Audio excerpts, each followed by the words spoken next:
علیکم ورحمۃ اللہ وبرکاتہ۔ الحمد للہ وکفی وسلام علی عبادہ الذین اصطفی، اما بعد۔ رجب کے مہینہ میں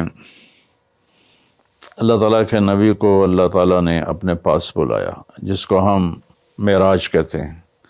شب معراج، لیلۃ المعراج، اور اس کے لیے اہتمام بھی کیا جاتا ہے، عبادات کا، خیرات کا۔ یہ اللہ تعالیٰ کی بہت بڑی قدرت میں سے ایک چھوٹا سا نمونہ تھا کہ 3 کپڑوں میں اٹھایا اور سارے خلا کے پردوں کو چاک کروا کے 7 آسمان کے دروازے کھلوا کر سدرۃ المنتہا پہ جبریل کی بھی بس ہو گئی کہ اس کے آگے اتنا بھی اوپر گیا تو جل کے راکھ ہو جاؤں گا، تو اس سے اوپر آپ تشریف لے گئے، اور پھر عرش خوشی سے جھوم اٹھا، اہتز عرش الرحمن،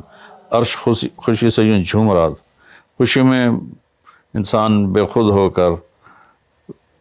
جھومنے لگ جاتا ہے، تو اللہ کا عرش جھومنے لگا آپ کی آمد پر، اور پہلی ہستی ہیں جن کا قدم اللہ کے عرش پر پڑا، اور اللہ تعالیٰ اور اللہ کے محبوب کے درمیان جتنے نور کے پردے تھے اللہ نے سب ہٹا دیے، اور السلام علیک ایھا النبی ورحمۃ اللہ وبرکاتہ۔ اللہ تعالیٰ نے ایسا خوبصورت سلام پیش کیا، تو اللہ کے نبی پہ قربان جاؤں، انہوں نے اپنی امت کو بھی شریک کر لیا، السلام علینا وعلی عباد اللہ الصالحین۔ یا اللہ ہمارے اوپر بھی سلام ہو آپ کا، اور جو میری امت کے نیک لوگ ہیں ان پر بھی آپ کا سلام ہو،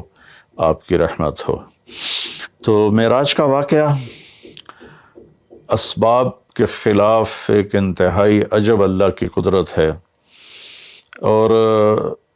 اس میں ایک چھوٹی سی بات عرض کروں کہ جب آدمی پس جاتا ہے نا اور کہتا ہے متی نصر اللہ، یا اللہ تیری مدد کہاں ہے، تو پھر اللہ کی طرف سے جواب آتا ہے الا ان نصر اللہ قریب، بے شک میری مدد قریب ہے، آ رہی ہے۔ یہ واقعہ طائف کے بعد پیش آیا ہے، جب آپ بے بس ہو گئے تھے، پتھر کھا کے شدید زخمی ہوئے، پھر آپ مکہ تشریف لائے تو باہر ٹھہر گئے، اندر آنے کی آپ کی سکت نہیں تھی، اور آپ نے زید بن حارثہ کو اخنس بن شریک کے پاس بھیجا کہ مجھے پناہ دو، میں مکے میں داخل ہونا چاہتا ہوں، تو اس نے انکار کر دیا، کہا میں نہیں پناہ دیتا۔ پھر اپنے سہیل بن عمرو کو پیغام بھیجا کہ مجھے پناہ دو، اس نے بھی انکار کر دیا۔ پھر ایک اور عرب کے سردار تھے، ان کو پیغام بھیجا، غالباً صفوان بن امیہ کو پیغام بھیجا کہ مجھے پناہ دو، تو انہوں نے بھی انکار کر دیا۔ تو پھر آپ نے مطعم بن عدی کو پیغام بھیجا،